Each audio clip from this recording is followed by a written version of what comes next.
Well, welcome back, and this is the last in our series of sessions on the WAFX program, the Futures program, that we look at all the future projects and try and identify what these projects offer for some of the critical issues of the future.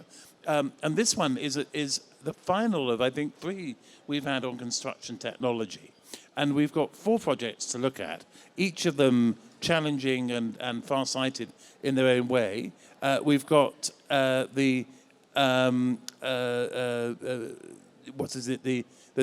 and Paykel Global Headquarters by RTA Studio. And Rich from RTA will describe that for us. We've got a building at the University of Arkansas known for a very innovative approach to low technology architecture, represented by Faye Jones, who died about 15 years ago. And that is designed by Grafton Architects with Modus, and the client, Peter, from the University of Arkansas, will tell us about that. Excuse me. And then we've got sorry, can't see the name of this project, but we've got one by Zizang, which is, Ollie, help me out with this one. Is that UrbanFabric? Yeah, UrbanFabric are the architect. I'll take that. Yep. UrbanFabric is the preservation and regeneration of Tulu in Nanjing County. And then finally, we've got by Crab Studio, Gavin from Crab will describe it, the bridge. So is Rich from RTA here? Yes, yeah. You're right. Okay. Cool. And sorry, before we start, I need to get a bulletin. I'm not going to stay for the whole of this session, so at some point my colleague Ollie will take over. Just in case anyone didn't catch that, so Jeremy won't be able to stay with us for the whole session, but I will be here managing the stage. So over to Rich. Hi there. Hi, I'm Rich from RTA Studio, and this is the new global headquarters for Fisher & Paykel. So Fisher & Paykel is an 80-year-old New Zealand company. It started its operation 80 years ago. They make premium, or they now make premium home appliance brands, but they started in a very different time. We're in a very different time right now. We're in a global emergency, climate emergency, and we know that the sea level is going to rise by 30 centimetres in the next 40 years, and we're already at 1.2 degrees of temperature rise on the planet. New Zealand sits sort of halfway between the Southern Ocean and the Pacific tropics, and we're starting to become a subtropical environment. Climate has changed in Auckland. This was last summer, and we're on a shaky part of the isle. So Fisher & Paykel have changed too in 80 years. They're now a premium global brand exporting 80% to the world, and they've got a different set of values also. So when they came to us and asked us for a new global headquarters, we knew we needed to do a building that was going to reflect who they are now in this climate emergency world. This is where they've grown over the last 80 years. It's quite a disparate sort of arrangement with office people here, separated from their product development, separated from their lab and workshops area, staff cafeteria. They used to manufacture in New Zealand, but they now manufacture in Thailand. 80% of their exports are in the Northern Hemisphere, so that reduces carbon miles on distribution. So they've bought a new site, an industrial piece of land, very close to the city with public transport, and they're moving into the post-pandemic hybrid work model, so 1,000 people will be 600 on site, and we're moving their workshops together and connecting them for the first time ever. And in the heart, there's going to be a social kitchen where they come together for food. Transport's reduced also from 1,000 down to 400. That's a 60% reduction due to public transport. So this is an aspirational project to be ecologically sustainable, culturally sustainable, socially responsible. I'm using the word sustainable, but it's really about responsibility, and environmentally responsible as well. So, look, this land used to, prior to colonialisation, be a very fertile food-growing place for First Nation Māori people in New Zealand. It's been disrespected. It sits on the side of an arterial route in the southern motorway, surrounded by pollution and noise. So really when we pulled it back to start the master planning for this project, it's about a typical Kiwi house. It has a house, it has a garage, it has a shed. And then we wanted to extend an invitation to the people of Fisher and Paykel to come home to work 3 days a week in this building. So it is composed of the home, the shed and the garage. This is the final master plan. I'll walk you through it. The home building is where all the office-based activity occurs. The entrance is orientated on a sacred Māori volcano mountain. The shed plugs into it and now joins the shed workers with the office workers. The garage building screens from the motorway noise, and the cladding of the home building together with the garage, they screen from the noise and the pollution. We're placing an oasis, a biophilic connection in the middle of the building, and we're regenerating with pre-European flora across the balance of the site. The building's on stilts, so existing overland flows that occur during downpours and deluges go under the building. The entire interior of the building is glazed, so there's a biophilic connection to the interior of the oasis. And the exterior of the home building is highly shut down to protect from the pollution. This section sort of shows it, the sort of industry on one side, the oasis on the other. And so Fisher and Paykel, they make laundry and kitchen appliances, and of course washing garments is nurturing and preparing food is nourishing. So there's a sort of a narrative through this project where a cloak protects its people, nurturing it protects the building. And a vessel nourishes its people. The oasis nourishes its people with a biophilic connection. So one side of the building is unitised aluminium panels, highly insulated with a small amount of glass openings, and that's peppered across the narrative of the exterior. The interior to the oasis is a glass panelised system, high performance with fritted glass, and that allows the biophilic connection to the oasis building. The plan is loosely arranged like this. In the corners we've got 3-storey atriums where the collaboration occurs. The heart of the building is where the people come together, where the shed and the home building meet. And then around the edges, circulation is predominantly against the glass, so that when you're circulating on the building, you're having that biophilic connection. And then across the straights are where the office space work occurs, and there's about a 50% office to collaboration activity split in the building. This is approaching the entrance to the building, and it's a place where we're honouring the land, honouring the people of the land. We enter the building and have a sort of release towards the atrium view, up to the sky, so the 3-storey atrium at the entrance. Even the reception desk is carved of stone from the land. The atriums are where that collaboration occurs, connected again visually to the oasis.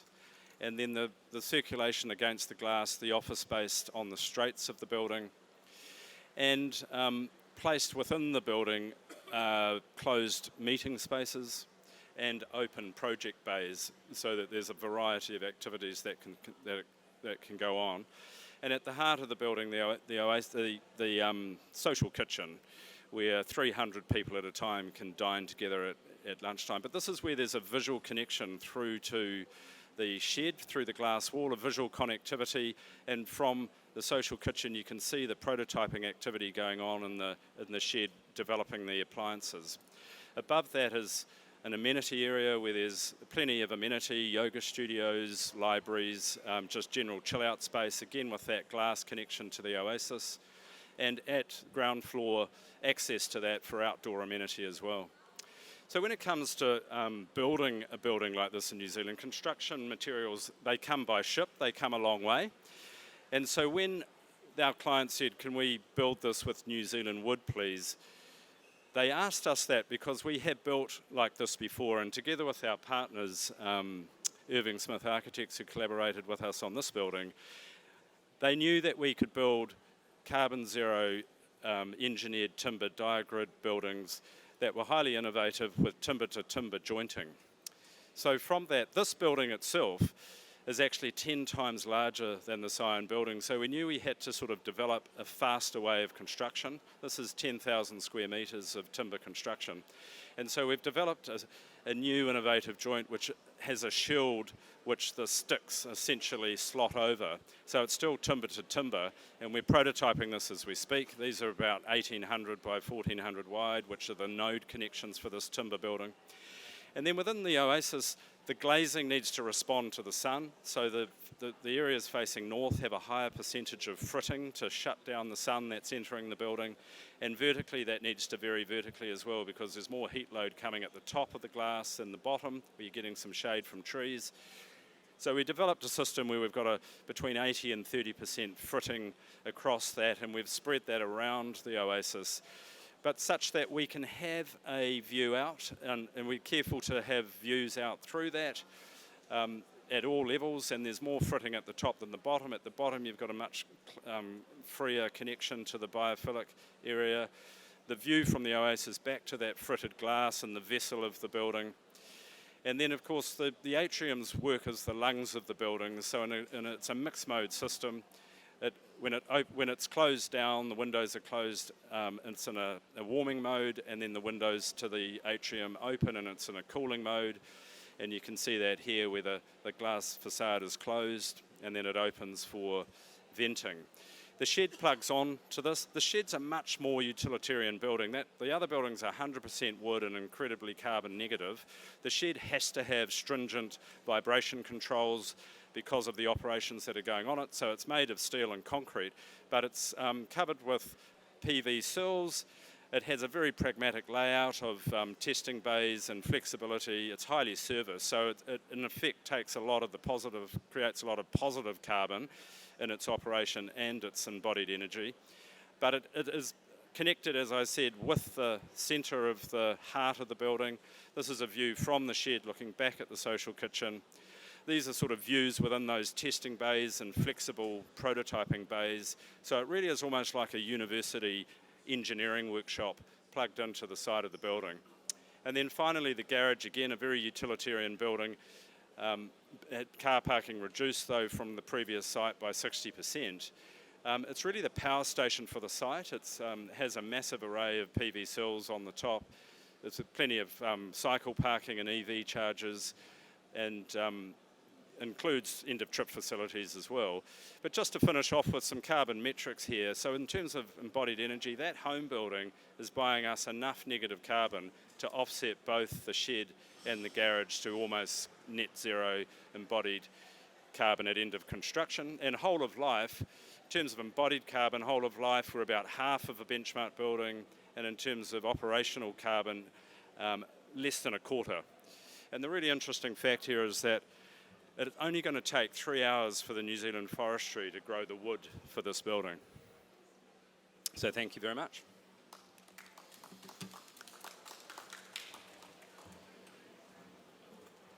On to Peter. Yep. Yep.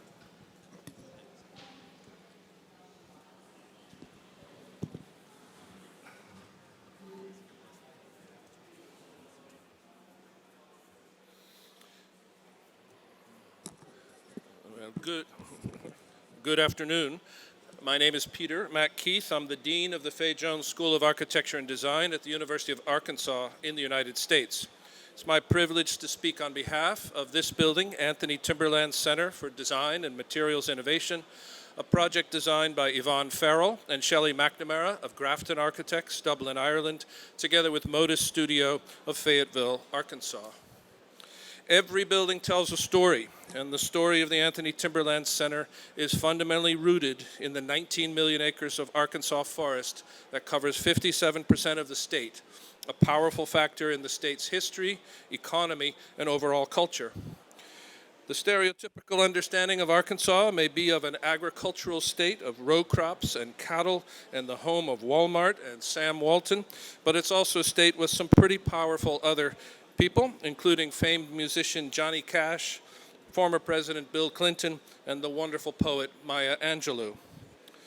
But for the Fay Jones School, the story of Arkansas and the Anthony Timberland Center is rooted in our namesake, the AIA gold medalist of 1980, Faye Jones, who practiced, taught, and led in our school in the 1950s and 60s and was very much a part of Arkansas culture until his death in 2008. His iconic 1980 Thorn Crown Chapel reimagines the use of dimension lumber into an elegant architecture that is of the forest, from the forest, and in the forest, one that remains a source of inspiration to this day. As the Faye Jones School now in 2023, we've asked ourselves, and the citizens of the state, and now Grafton, what does it mean to be a public university and a school of architecture and design in a state that is 60% forest? How can a building embody the ambitions and responsibilities of such a state, university, and school? Arkansas's forests are prolific, now producing 2 trees for every 1 that we take down. And this surplus condition of almost 15 million tons of excess biomass per year is both environmental challenge and economic opportunity, and it all comes from land that is 80% private and mostly family owned. Grafton's building, therefore, is representative of Arkansas as a forest state and a sustainable state. The Anthony Timberland Center will serve as the research and development center for the state's timber and wood industries in a way that will benefit all by producing jobs, by producing a better environment, and a better quality of life. All the departments and degree programs, in fact, of our school are now outwardly oriented towards the causes of housing, health and wellness, community resiliency, and preservation, filtered through the story of the Arkansas forest. And thus for us, the Anthony Center represents a value ecology of educational value, environmental value, technological value, economic value, and societal value by bettering the quality of life for all, but particularly in the state's more impoverished rural communities, often centered around sawmills. The Anthony Timberland Center emerges from, represents, and ultimately animates the Arkansas forest to demonstrate the highest ambitions of sustainability and innovative design to the full benefit of our citizens. As a showcase, therefore, of Arkansas wood products and forest qualities, the 4,500 square meter center demonstrates various contemporary and historical means of building from forest products. To achieve these high ambitions, we first organized an innovative design competition, fully outside of the typical university procurement, to identify the best possible architects as required by the terms of the gift agreement from the Anthony family. That competition in late 2019 and early 2020 resulted in 6 finalists, including Dorte Mandrup from Copenhagen, Lever Architecture from Portland, Oregon, Shigeru Ban from New York and Tokyo, among others. But the image on the right is of the winning proposal by Grafton Architects as of February 2nd, 2020. And while we were already confident that we had selected the best architects on February 2nd, we were gratified when, 2 weeks later, Grafton was announced as the 2020 Pritzker Prize winners. Over time, however, this project has needed to address pandemic inflation, post-pandemic recession, and construction cost escalations specific to our region, as well as supply chain and material sourcing issues. Grafton, however, has instilled from the start a sectional, structural, spatial, and material DNA that has maintained its strength over the past 3 years of all those difficult conditions into its current form, shown here. That DNA is visible in a dynamic section that shows the stacking of public spaces on a busy public street to the right, that is the north side of the site, that then scales back into a high bay fabrication workshop to the south. The strongly profiled, blanketed roof structure gives character and natural illumination to the interior and channels the intense rainfall that we experience in our region. This building is located in a new art and design district, 2 kilometers south of the main campus, there at the top of the image on the left. Shown here on the image on the right, the Anthony Timberland Center holds down the northeast corner of that district with an immediate adjacent landscape intended to be representative of Arkansas's forests. Moving around and through the building, the predominant structure and surfacing of it in wood is always visible, using CLT panels of southern yellow pine and glue laminated timber and beams columns of spruce pine fir, along with black locust exterior cladding and cypress detailing. The building has an urban presence, evident in the north facade, revealing the activities of our students and faculty inside, as well as the predominant timber structure.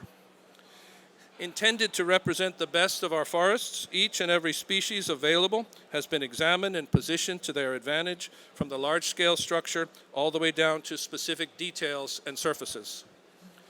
Here, for instance, southern yellow pine was identified for the use of the structural frame on the interior, while black locust is used for external cladding.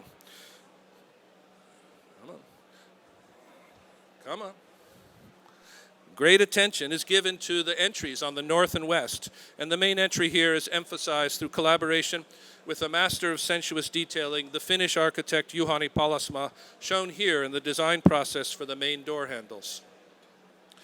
The surrounding landscape is representative of Arkansas's forest, especially the Ouachita region, and their abundant loblolly pines, ultimately to be grown to their mature height of 60 feet and to function as a teaching garden for our students. Moving south, the landscape and courtyard resolve into an assembly yard as the roof descends through a series of folded surfaces to capture and drain rainfall, and then open to provide abundant natural light inside. In this view, looking to the northeast, we see the service road and exterior assembly yard for the handling of large materials and large-scale mock-ups, and the large doors to the high bay workshop. Looking northwest, the relationship to the main campus to the north and the immediate surroundings is established, with the Anthony Center serving as a significant beacon for the district and a signal for the strength and legacy of the Anthony Company for the school and the university. The east elevation reveals the sectional character of the building, while the exterior is shrouded in a filigree screen of black locust that provides shading and surfacing as the building declines to the south. Every building for us on our campus is also a member of the architecture faculty. And the character of the interior spaces is a signal strength of Grafton's architecture, not only in section, but through the spatial, visual, and atmospheric relationship of significant spaces, telling not only the story of Arkansas's forest, but the story of our school and the primacy that fabrication, assembly, construction, and making have for our students.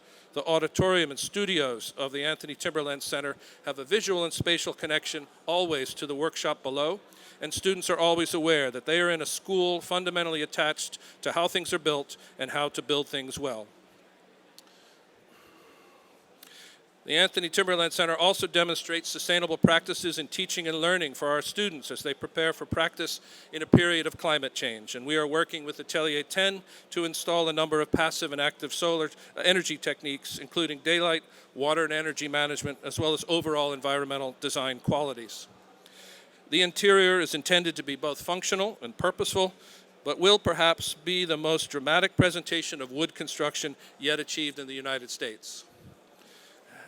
At the center is not just a demonstration of mass timber, but also of heavy timber construction, most notably in a queen post truss that suspends the auditorium and supports the studio spaces above. It's a product of great research and engineering, certainly one instructive to our students. It utilizes massive wood timbers made from Arkansas white oak, selected for its strength and structural properties. And here you can see the auditorium can be configured as a conference room, but also as a classroom, lecture hall, or exhibition gallery. Leading up to the auditorium, the main entry and stairs are constructed of CLT panels with detailed handrails signaling the primacy of wood construction and the intensity of craft we want our students to possess. From the workshop all the way through the lecture hall to the critique spaces and studio spaces at the top, as with most mass timber construction today, all mechanical systems are revealed, although with delicate elegance. The top-level studio faces primarily north, with terraces at either end, facing east as well as west. The building is, as Grafton Architects says, an encyclopedia of the forest, a storybook of wood. In every instance, Grafton and our whole team has worked to bring forward a building of surpassing elegance, but intense purposefulness, reflective of the ambitions of the project and ultimately of the story of Arkansas's forests, citizens, our school and university.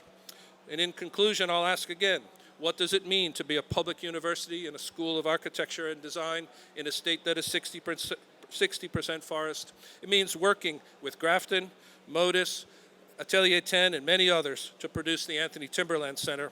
And I thank you very much for your attention today.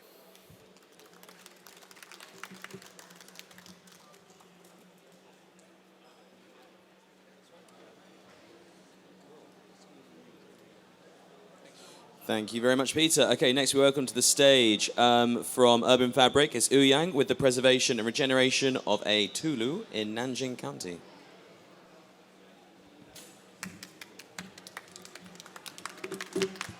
Wait.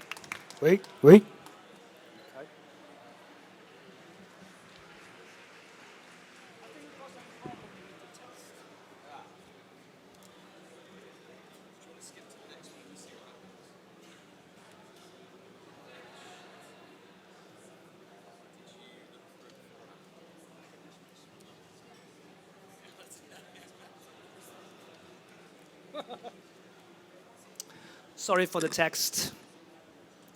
I will try my best to use my speech to make you understand what I'm doing. Ladies and gentlemen, good afternoon. I'm Ouyang Zhixi from UrbanFabric Design. Today, I will share with you an inspiring story about the revival of a local building in the village of Fujian province in China.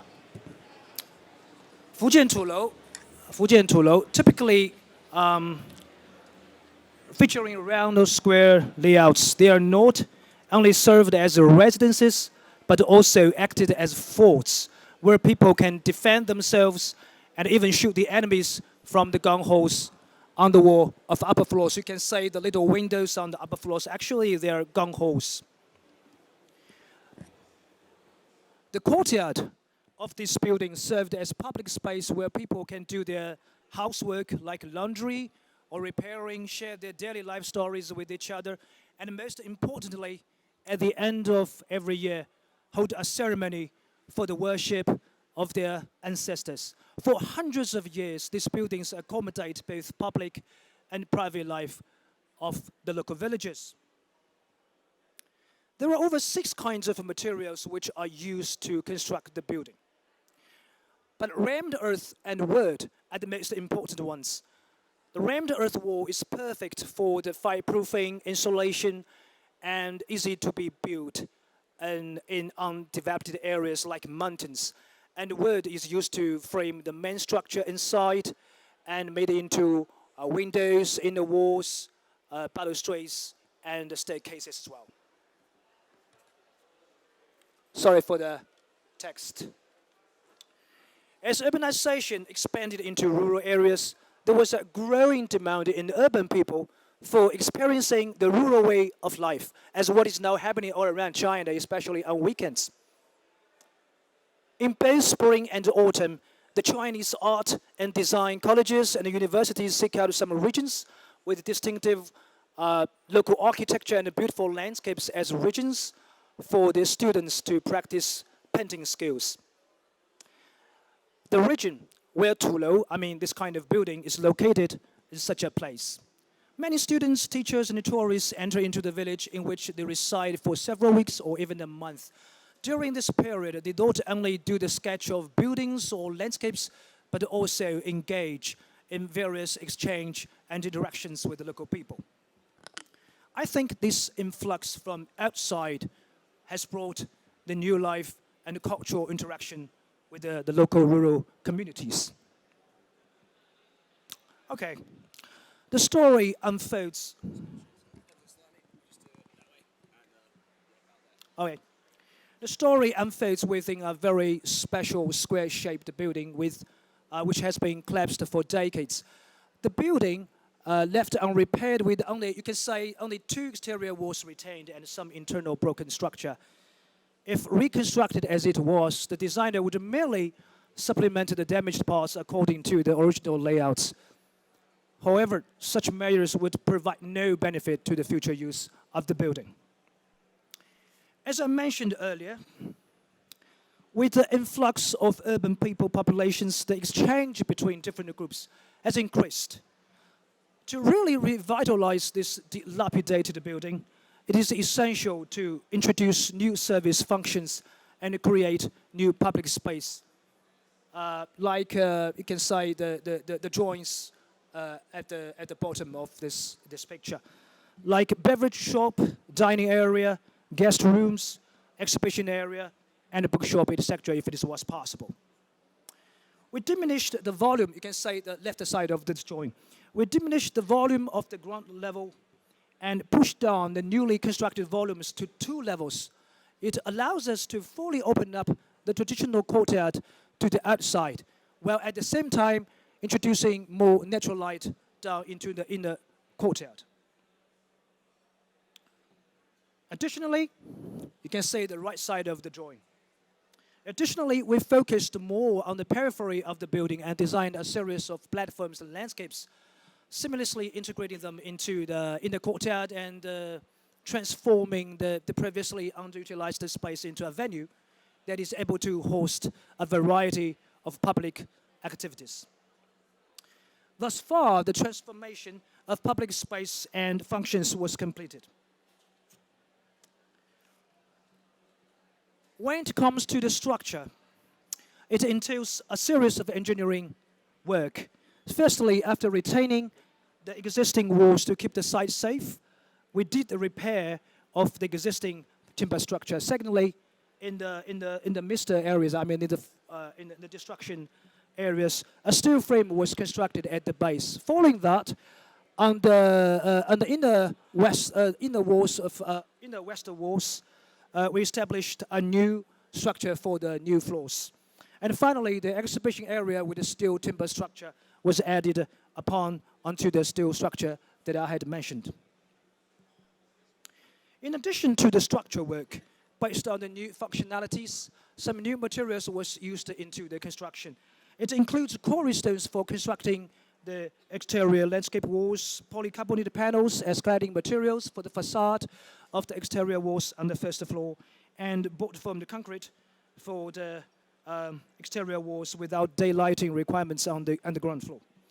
And finally, we have deployed some wood to make grills as a supplementary element for the ventilated exterior walls. Regarding the sense of place, through the design, we've made a variety of different atmospheres. In this image, you can clearly see the original remnants, if I can call it, the remnants of the exterior walls along with the portions we've restored with white concrete at the top. Also, you can see the added steel spiral staircase, the translucent exhibition space on the first floor, and the outdoor activities at the ground level. All of this indicates the dismantling of the original building's enclosure. And this image is my favorite section drawing, as it illustrated most of the activities occurring within the building, along with some steel and timber structure that you might notice in this picture. It's like a summary or a briefing of all the functions and activities. Apparently, it's not a certain building only for the outsiders, but for everyone. And the following images depict the scenes both outdoors and in the building. We can see a courtyard here, surrounded by the low exterior landscape walls made by quarry stone and the nearby outdoor walls, where people can enjoy a drink or tea provided or sold by the local villagers, take a nap, or simply do nothing. Or you can actually fall in love with somebody here. I think it is a romantic space.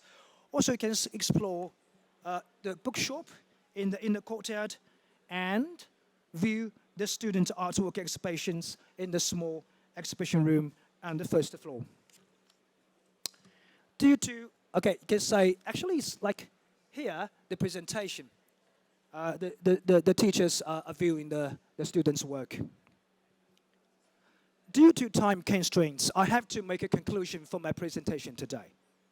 Through the design that breathes new life into a dilapidated building, we have had this revitalized energy flow from the architecture and become the catalyst for the rebirth of the entire village. With the opportunity for communication brought by the revival of this building, both the villagers and the newcomers have engaged in a meaningful exchange. We can witness the traces of time, yet also have the present moment impart the new strength and energy to the local village and the land on which it stands. Thank you all for your attention. Thanks.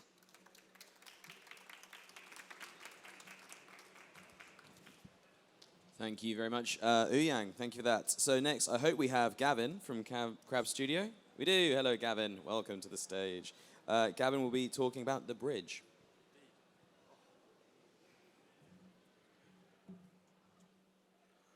Sorry, just how do we move on? Is it just... This is the next slide here. Is there a pointer? Back. There's a little laser pointer here that sort of works. Yeah. Get your handheld microphone if you prefer, if you want to use. Actually, it might be good because then I can wander over. Guys, number 3. Okay. Just turn that on for you. If you Hello. Just stand further that way so there's no interference. Hello? Yeah, good.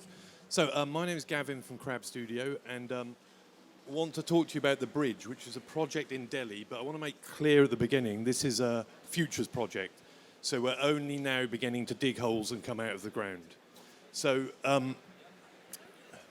basically we're in the center of Delhi. We're about a mile away from the airport, and we're right next to Aravalli Park. So the park used to be a quarry, and this is what I think this presentation is all about, is about the way we're using stone. So the park used to be a quarry. It has now grown over, and it's basically a vast nature reserve, which is an amazing asset in the centre of Delhi. And our building, which I'll get to in a minute as to what it is basically part of the park in the quarry. So the basic premise is it's a master plan, a cultural master plan, includes a theatre, art museum, gallery, institution of making, partial university elements, residential. Master plan, and it's all via one benefactor and the Serendipity Arts Foundation, which runs a festival in Goa, and it's basically the condensation of that festival brought into Delhi. I think the key reason we're in the WAFX prize arena here is because of the way we're using stone. And the principle is the stone from the site, which is quartzite, which is this amazing super hard stone, is what we're building the building with. So we're digging the quarry, lifting the stone, and making the building out of it. And there's obviously many different ways we're doing that. So, and you can see here the chap in the middle of the excavation there. It's kind of surprising. It's tricky as the chunks of stone we're getting. So as we go through, we're finding the stone has different qualities. We're having to test it. We're having to work out the size and see what we can do with it. And also the image at the bottom right, you can see the core holes. It has different qualities, the different depths we go. So it's surprising what we find, and we're having to adjust the design accordingly. So here you can see the location. To the north, to the left there is there's sort of some mini institutions. I think it's IBM headquarters and stuff, quite old. And then we have this big clear chunk of land which is actually nestled right in the middle of this amazing park. So this is the landscape that we found to exist with. So I'll just quickly go through the process of the sort of the component parts and how we do it. So we start with this. This is exaggerated relief. It's actually much more level than this. And our first notion was to hold the landscape and thicken the landscape, because the brief for the building is a cultural centre. It's about people using it, people moving through it. Rather than a stodgy institution that's defensive, it's meant to be inclusive. So given the climate extremes, how do we actually allow people to move through this building without just going from outdoors to indoors? How can we use passive ideas? And so we came up with this idea of thickening the groundscape, sort of making the building go below ground and above ground. So this is the waffle, which basically sort of holds a memory of the landscape, is cut into the stone, and can thicken up the landscape, and that becomes the main circulatory element for the whole building. I say building, it's a master plan, so this is 400 meters by 100. So this is the development of that. Come to why things are as they are in a minute. Then the volumes that need to sit into this. The sculpting of the volumes according to the path of the sun and the different functions. The skins to those volumes. And then it all sort of comes together. So there was a lot of research in how could we make this building as passive as possible. So the idea of an underbelly, shaded devices, thresholds you go through, the notion of the gardens, bringing the gardens into the building, having the structure of the park coming into the building, and really using the buildings to defend the space in terms of where the sun moves and how the shade moves. So all the circulation in the building is based around the path of the sun and the use of the building through the day. So what these drawings illustrate, I think, is how the primary circulation, whilst it's a grid, so there's a certain simplicity and legibility to cutting right through the building, there has to be a complexity around that and using the different elements to kind of create these sheltered spaces. So this model on the left basically sort of conceptually sums up the scheme, which is the established grid, which is an abstraction of the landscape, and then we're calling them the vessels, the buildings that hover on top of that and penetrate through. So the idea is the grid is of the ground, the buildings are made from stone. Then, of course, we have to iterate when the rules come in. There's a multi-headed client with many conditions and fire regulations, et cetera, et cetera. So this is the journey through the building as we discover and build up. I say building, sort of, you could say master plan. So here is the sort of end configuration bleeding into the park. So there's a theatre, the bottom left. Then there's kind of the visitor centre, the university building, the gallery, the library, and the collection museum. And then there's a space below the ground that connects all of this together. And each element is kind of this soft form to create a linked identity, but they're all slightly different in what they do depending on the function internally. So I think the section kind of describes how this building operates below the ground and above the ground. So the black area, if you will, in this cut line, is where the public are moving. Again, you move through the section. So here you can see inside the theatre, the below ground gallery, a stepwell, which is this water reservoir. I'll get to that in a minute, how we use that. Gallery in the background and the museum. So the black spaces kind of show how all of this complexity interconnects. But the grid and the form of the vessels hopefully provide some legibility. So, and it has a very distinct entrance, which is on the left side. Obviously, we're talking about large capacities of people, so there has to be a holding area in the landscape to the left. And then you filter in. But for us, it was very important to have this line cutting through the entire scheme, and then everything kind of plays off that. And you can see the forms get broken down by smaller curved forms. And these are to do with the particular function. So this middle element, this middle building here, which is cut in half, this is the University of Making. So the form is splayed open, so everything comes out and we can actually learn from what's happening within. But I want to get to stone. So what the stone, in terms of circulation, we had to do 3 layers of circulation. One in the basement, which is completely air conditioned, one on the ground, which is sheltered, and one above, which is sheltered by vegetation. So this is ground level. This is on top of the waffle, which is the top level, and you begin to see inside the buildings. And then this is in the basement. So the basement is this massive evacuation in the quarry, which effectively joins all the buildings below ground. And the blue section to the right is kind of a large open gallery, massive columns, controlled daylight coming in, underground space. And again, you can circulate from left to right, the main entrance, and all the buildings are pinned to that. But let me get to the use of stone. So this is all these investigations. The bottom left sketch there, bottom right sketch rather, is talking about how the above ground elements penetrate into the ground. So the basic notion is it's all about people moving through the building and experiencing the building, and how do we thicken up the ground plane to allow that to happen in a kind of passive sense, so we don't have to condition the space. So this is the primary function of how we do that. So we call it the waffle, which is this colonnade or cloister type element that runs through the entire scheme, but has lots of different conditions, depends where it is. So we're making this from the stone of the site. We're managing to post-tension it to get these really thin slabs so it can work, which you can see on the top.